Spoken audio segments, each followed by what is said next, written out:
bangsa muslim di berbagai negara termasuk dalam sejarah di Spanyol di mana Islam dipersekusi oleh Kristen. Ini adalah heat maps, peta kebencian. Di kertas ini ada 3 nama. Dan 3 nama ini adalah orang yang sedang menghancurkan Islam dari dalam.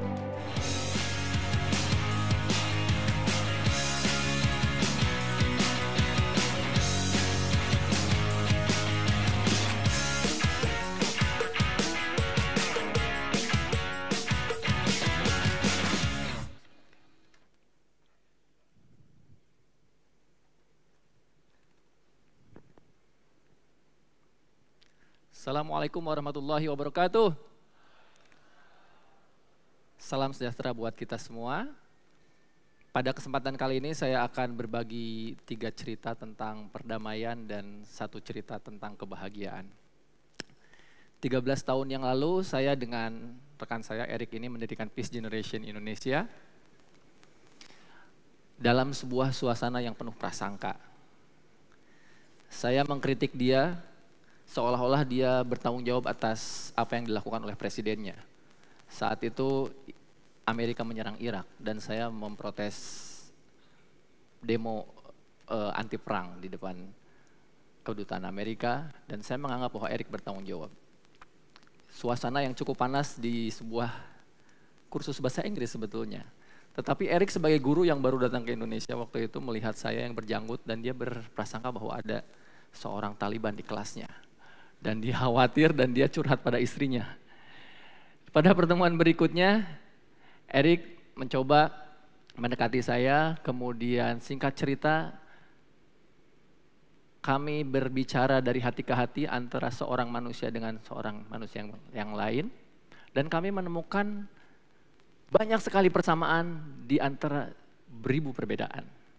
Dan salah satu persamaannya adalah bahwa kami sama-sama pernah terinfeksi yang namanya virus kebencian. Saya waktu remaja, tumbuh sebagai remaja yang suka baca, pengen banyak tahu, baca ini, baca itu, nonton ini, nonton itu. Dan salah satu sumber bacaan saya majalah ini, majalah Intilak. Saat itu Sabili sudah dibredel. Tetapi saya juga membaca buku-buku tentang nasib bangsa muslim di berbagai negara termasuk dalam sejarah di Spanyol di mana Islam dipersekusi oleh Kristen. Dan saya memiliki kebencian pada orang Kristen saat itu. Jika Bu Yunita tadi datang pada saya tahun 93 dan bertanya survei tentang Gen Z, tetapi saya Gen X waktu itu, dan bertanya maka jawabannya akan persis dengan ini. 1 dari 2 orang anak muda menganggap bahwa orang Islam sedang dizalimi, bahwa kita sedang mengalami penzaliman oleh umat-umat yang lain. Dan itulah kesadaran kita waktu itu dan mungkin yang sekarang juga dialami. Kemudian suatu hari guru saya mengumpulkan siswa-siswanya, kemudian dia punya segulung kertas ya. Kemudian dia bilang begini, di kertas ini ada 3 nama dan 3 nama ini adalah orang yang sedang menghancurkan Islam dari dalam. Wah, anak-anak sekelas langsung penasaran dong. Siapa 3 nama yang sedang menghancurkan Islam ini? Kemudian kami mengantri, lihat satu persatu. Dengan penuh kepenasaran, saya buka kertas itu, dapat giliran. Nama pertama adalah, ada yang tahu siapa? Nama yang pertama adalah Abdurrahman Wahid, Gus Dur. Nama kedua adalah Nurholis Majid. Dan nama ketiga adalah Munawir Sajali. Karena saat itu Munawir Sajali lagi kontroversial. Saya tidak mengenal semua nama-nama itu saat itu. Tetapi terpatri dalam benak saya bahwa 3 orang ini sedang menghancurkan Islam dari dalam. Dan ketika saya baca-baca, oh ternyata mereka punya pemikiran Islam yang cukup terbuka. Sehingga di kalangan tertentu pemikiran terbuka dianggap liberal, liberal dianggap mengkhianati Islam. Dan sekali lagi kebencian ditanamkan. Kemudian saya harus mengakui juga dan ini pengakuan yang belum pernah saya sampaikan dimanapun.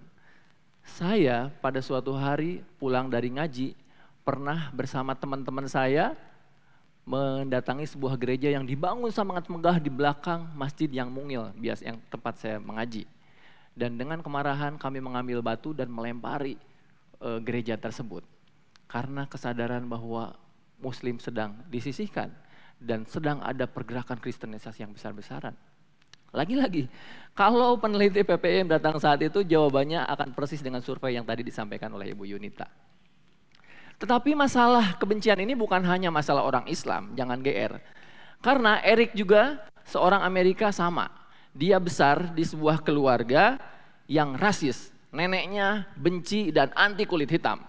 Melihat orang-orang kulit hitam seperti tidak melihat manusia. Dan kalau lihat peta ini adalah heat maps, peta kebencian.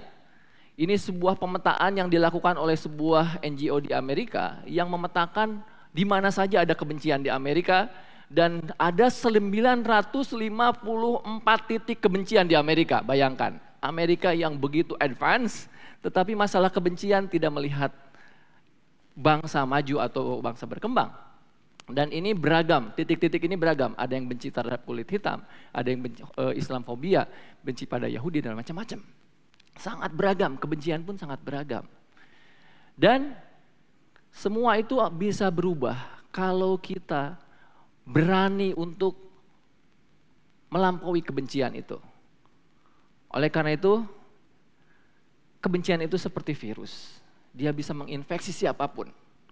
Menginfeksi remaja tahun 93-an seperti saya. Menginfeksi remaja-remaja yang lagi duduk di sini. Kebencian itu tidak mengenal masa. Dan kebencian itu juga tidak mengenal bangsa. Saya yang orang Cijaura atau Eric yang orang Chicago sama-sama bisa kena kebencian. Eric yang bule, saya yang sule, sama kena kebencian juga. Dia makan keju, saya makan keju, sama kena kebencian juga. Jadi kebencian ini tidak pernah mengenal siapa. Dia akan mengenai orang yang paling lemah dan paling rentan. Itu cerita pertama. Cerita kedua. Tahun 2017 saya bertemu dengan seorang guru namanya Ibu Ninin. Dia datang kepada saya dengan penuh semangat menceritakan masa lalunya juga. Yang ternyata tidak jauh dengan masa lalu saya.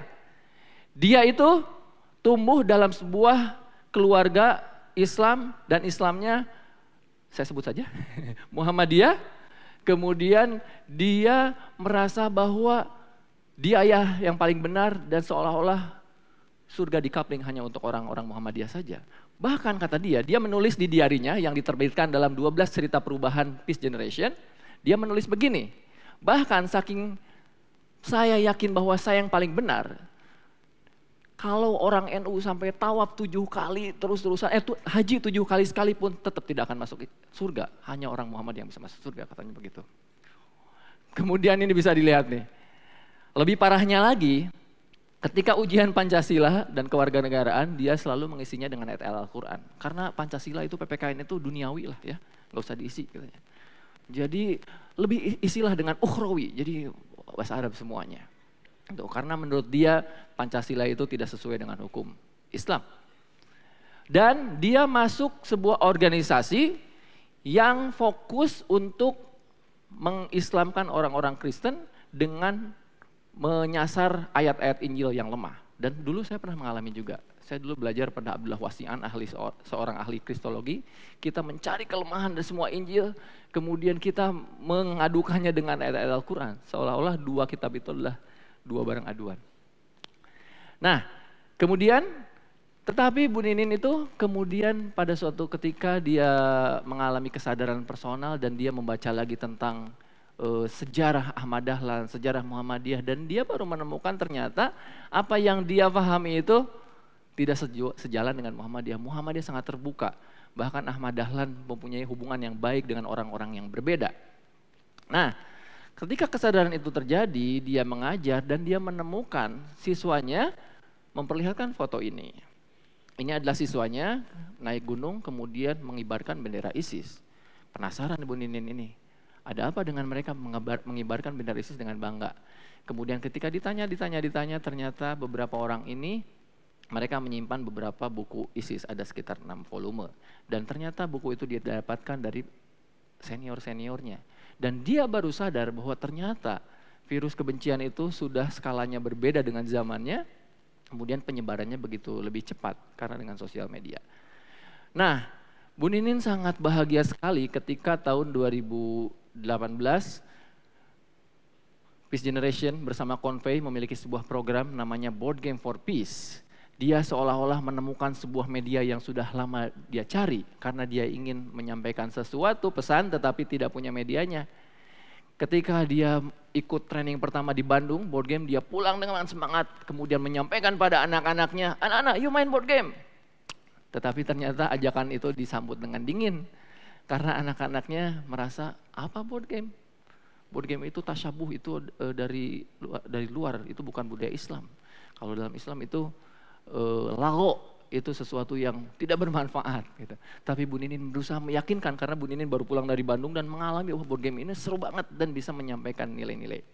Tetapi setelah meyakinkan ternyata anak-anaknya mau main dan setelah mengalami anak-anaknya sangat excited.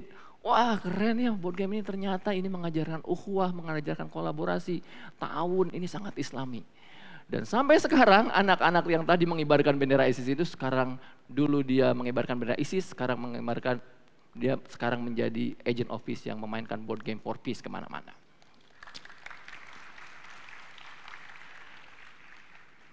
Jadi apa yang ditanam ternyata bisa tumbuh besar asal kita betul-betul menanamnya dengan cinta. Demikian juga ini cerita 2013 kami mengadakan pesantren Ramadan. Setiap bulan Ramadan kami mengadakan pesantren mengajarkan 12 nilai dasar perdamaian. Salah satu orang yang di sana, di atasnya ada yang namanya Ali. Dia jauh-jauh dari Makassar untuk ikut pesantren kilat di Bandung. Dan selama 5 hari dia mengalami sesuatu dengan belajar 12 nilai dasar perdamaian. Ketika dia pulang, ibunya menjemput di bandara. Dan ibunya melihat bahwa Ali berubah, dia begitu mandiri, kemudian dari membawa barang, kemudian bahasanya, kemudian empatinya menjadi lebih baik. Dan dalam beberapa hari, ibunya melihat perubahan yang cukup dahsyat, dan kemudian dia penasaran apa yang dia pelajari. Kemudian ibunya pelajari tentang modul Peace Generation, kemudian dia makin tertarik, dan akhirnya ibunya ini berkat terinspirasi oleh anaknya, ibunya ini menginisiasi kelompok anak muda di Makassar dan menyediakan rumahnya menjadi markasnya Peace Generation Makassar dan mulailah Peace Generation Makassar di sana. Bahkan yang di sini ini adalah Festival Convey Day, festival di sana diinisiasi oleh Peace Generation Makassar. Dari benih yang kecil yang ditanamkan dalam anak yang namanya Ali, kemudian menyebar ke ibunya, kemudian menyebar ke komunitasnya. Sesuatu yang kecil ternyata bisa tumbuh menjadi besar. Dan demikian juga Peace Generation pernah mengadakan board game for peace di Ambon. Di sini ada namanya Yamres. Hanya beberapa kali dia ikut, tetapi 1 tahun, 2 tahun setelah proyek selesai sampai sekarang dia masih melakukan. Nanti silakan cek di Peace Gen Ambon. Walaupun si proyeknya sudah selesai, tetapi benih itu tumbuh dan menjadi pohon yang kuat. Dan kalau kita lihat board game for peace ini memiliki tingkat retensi yang cukup tinggi. 6 bulan setelah program berakhir, orang masih mengingat apa yang dipelajari. Bahkan 1 tahun setelah berakhir, program masih terus berjalan walaupun proyeknya sudah selesai. Benih yang kita tanam secara sungguh-sungguh dia akan berubah menjadi pohon yang lebat. Dan kalau kita lihat sekarang Peace Generation juga sudah menyebar di berbagai tempat, bukan hanya di Indonesia, tapi bahkan sampai Malaysia dan Filipina. Jadi tugas kita sebetulnya, Convey tidak usah khawatir apakah program ini berhasil, apakah program ini akan memberi manfaat. Tugas kita adalah sebetulnya hanya menanam benih-benih tersebut. Dan kita tidak pernah tahu benih mana yang akan tumbuh. Dan cerita yang ketiga adalah tentang menjadi jembatan.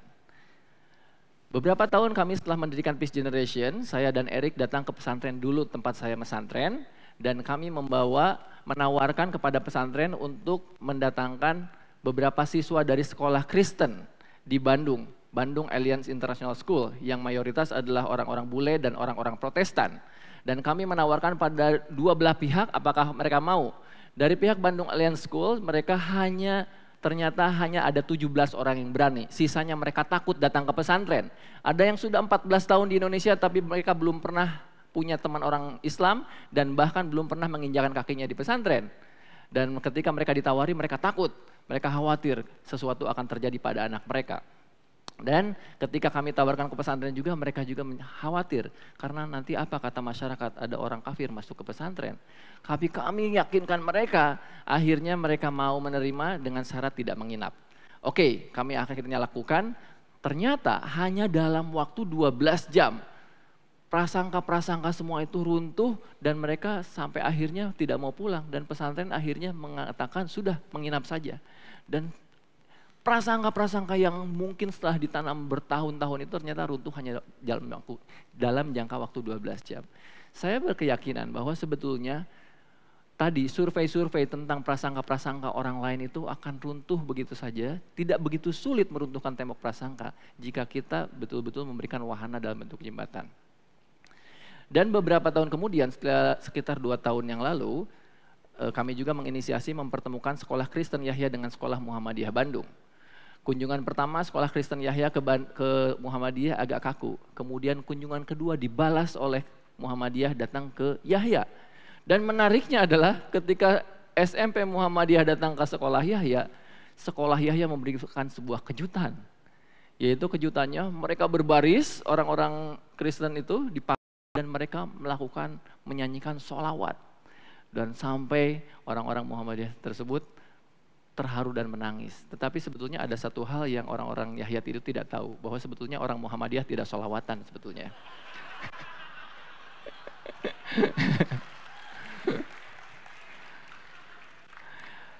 Dan peran ini juga dilakukan oleh Mbak Ninin. Dia mempertaruhkan reputasinya sebagai seorang anak Kiai Muhammadiyah yang cukup beresiko untuk menjembatani orang-orang yang berbeda. Dia mempertemukan beberapa orang yang berbeda, yaitu orang-orang Jamaah Tabligh, orang Ahmadiyah, di sini semuanya beda, orang Ahmadiyah, orang LDI, dan orang Syiah. Dan itu sungguh-sungguh berisiko. Dan saya juga sudah pernah mendapatkan risiko tersebut. Jika mengetik Irfan Amali, maka akan keluar Irfan Amali Liberal, Irfan Amali Syiah, dan lain-lain di Google itu. Dan Mbak Nini juga sudah mengalami itu. Kemudian yang sebelah sana, 2 orang laki-laki itu, yang satu adalah alumni Parade Tauhid dan yang satu alumni Kirab Salim. Dan Mbak Ninin berusaha mempertemukannya. Setelah bertemu tidak ada apa-apa. Jadi hanya dengan bertemu breaking down the walls, menghancurkan tembok prasangka. Nah, ini saya dikirimi oleh Mbak Ninin sebuah percakapan di satu grup WhatsApp yang sedang menggosipkan saya. Katanya Irfan Amali adalah agen Yahudi, agen apa gitu ya. Dan ini adalah resiko dari sebuah peran menjadi jembatan. Yang namanya jembatan pasti diinjak-injak. Dan jembatan itu ada di tengah-tengah. Oleh pihak ini dianggap memihak sana, oleh pihak sana dianggap pihak sini. Jadi kita harus siap menjadi jembatan. Kata Isaac Newton katanya, kita terlalu banyak membuat tembok, tetapi terlalu sedikit membuat jembatan. Tapi kalau buat saya, bukan hanya jembatan yang harus kita bangun, tetapi harus jembatan yang instagramable. Ya. Karena kalau sekadar jembatan, dan jembatan itu tidak menarik, orang tidak mau menyeberangnya. Apa maksud saya? Kalau kita mau bikin jembatan, bikinlah jembatan yang indah. Kalau kita mau bikin program, jangan program dialog antar agama yang dua-duanya duduk dan saling mendengar. Bikinlah sesuatu yang interaktif. Kita membuat walk the peace, jalan kaki dari Bandung sampai Pangandaran, sekitar 200 km selama 10 hari dan itu menghancurkan tembok prasangka. Kita juga mengajak anak-anak untuk menanam bersama, kemudian kita punya acara festival dan tentu saja juga board game for peace, sebuah jembatan yang indah buat anak-anak muda. Itulah 3 kisah dan saya kasih 1 kisah bonus yaitu tentang kebahagiaan. Tahun 2013, seorang mahasiswa datang ke Peace Generation ingin meneliti apa hubungannya pendidikan perdamaian terhadap emotional intelligent diversity dan terhadap kebahagiaan atau physical well-beingness. Ternyata dia meneliti 12 nilai perdamaian itu bisa meningkatkan 31% EID, Emotional Intelligence of Diversity, dan meningkatkan sampai 52% tingkat kebahagiaan. Wow, keren banget. Dia meneliti sekitar 50 alumni Peace Generation di berbagai daerah di Indonesia. Dan dia menemukan ada korelasi antara ngajarin perdamaian dengan emotional intelligence dengan tingkat kebahagiaan.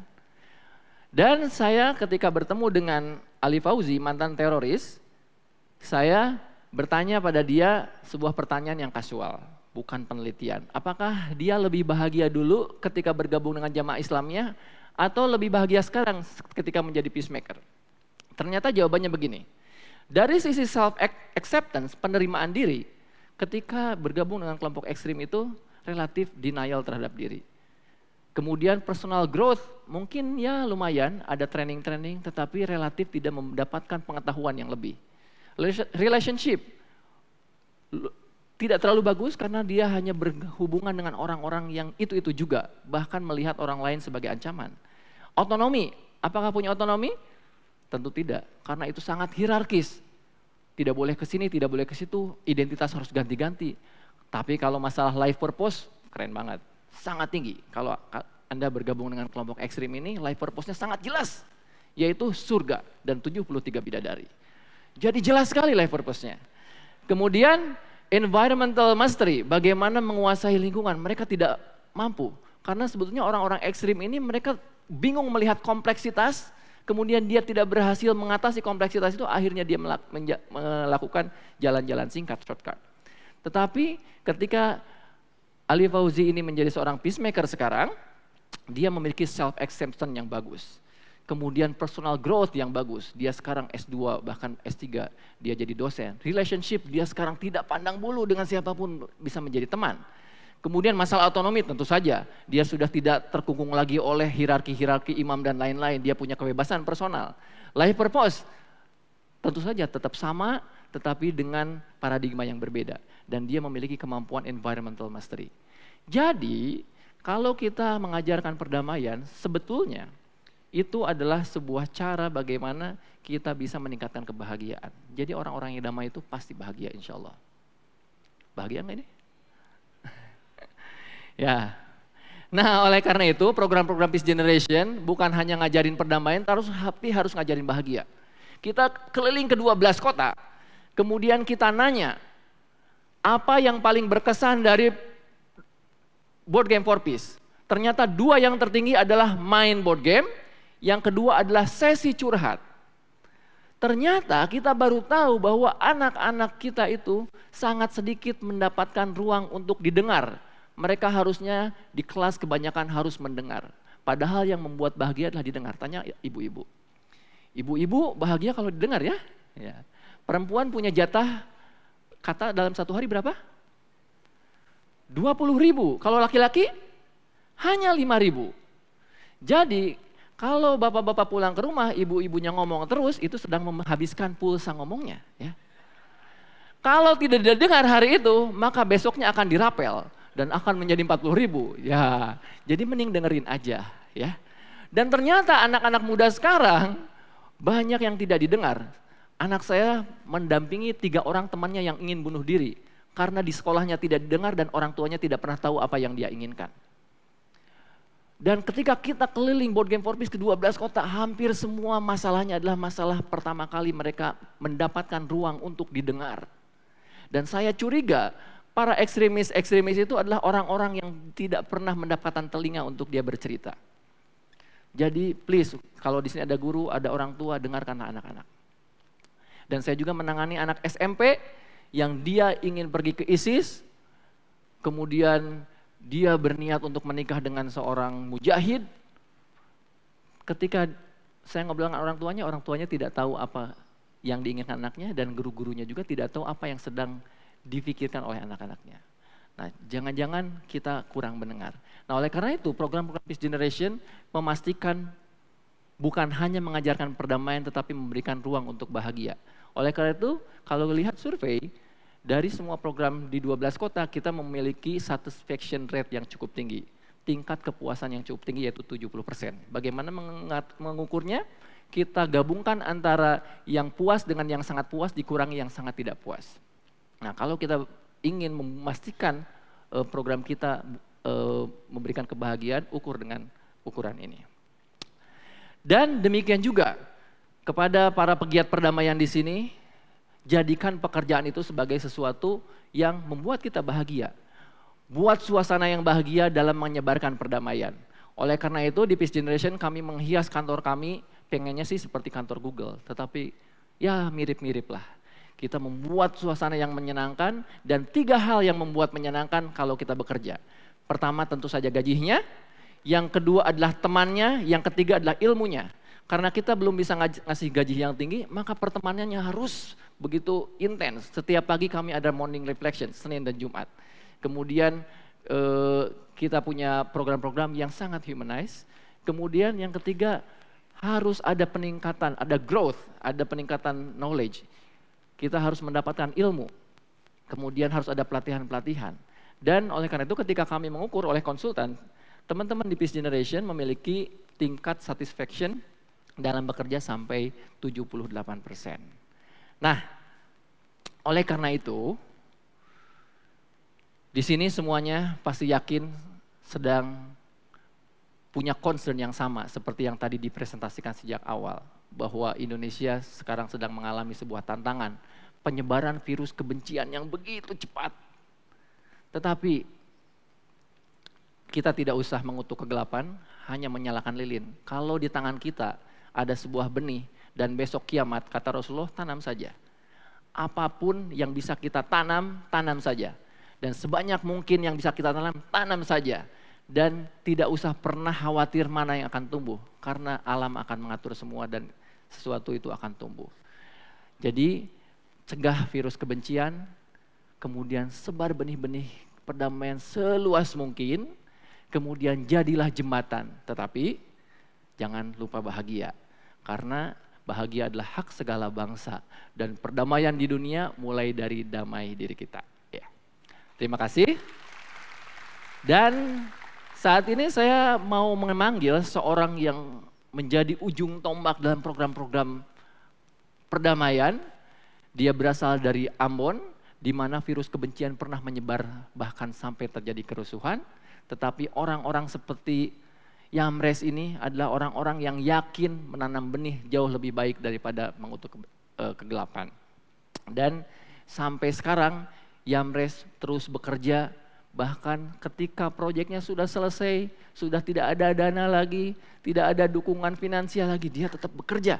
Saya juga sampai heran, sebetulnya apa motivasinya, mengapa dia memiliki semangat yang begitu besar, padahal kita tidak memberikan support apa-apa lagi.